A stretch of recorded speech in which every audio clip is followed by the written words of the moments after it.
This is for diaspora kids,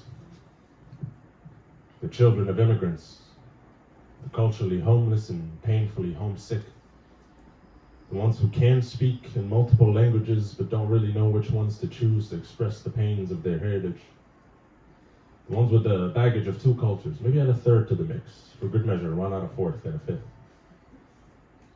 The ones who, like yours truly, were born with their names already on the no-fly lists. My real name is Mohammed. The ones who somebody will always call whitewashed, and some other will always call uncivilized. The ones somebody will always call exotic, and some other will always find some part of them to shame and criticize. And since it's a lose-lose, they will pick and choose the different bits and pieces that make sense for the singular soul within. Different folds and creases, each molding a cloth that fits only their own skin.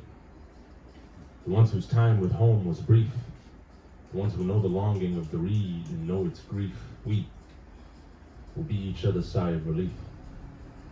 Because I know I've been looking for a kind ear. And since you and I are here, please come stand near or grab a seat, because there's so much that I want to tell you, and there's so much more that I want to hear.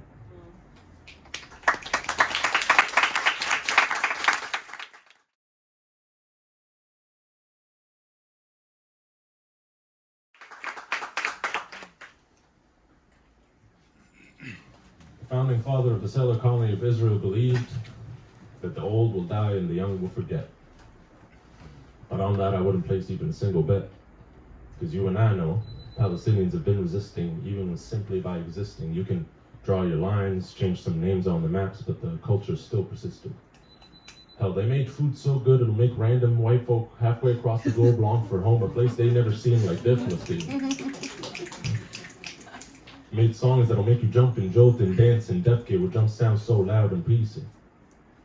They wrote poems of the generational pain from leaving homes in fear of the non-God-fearing. And the words that they thought will fall on deaf ears, they turned their chants heard across the whole sphere. Yes, Palestine free. Yes, from river to sea. The fire in Gaza will cease, but there will be fire right in here and right in these streets.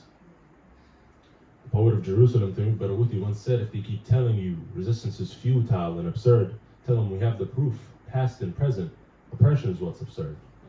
And oppression poses just as much a threat to the oppressor as it does to the oppressed. So get dressed, you see the occupation didn't sleep.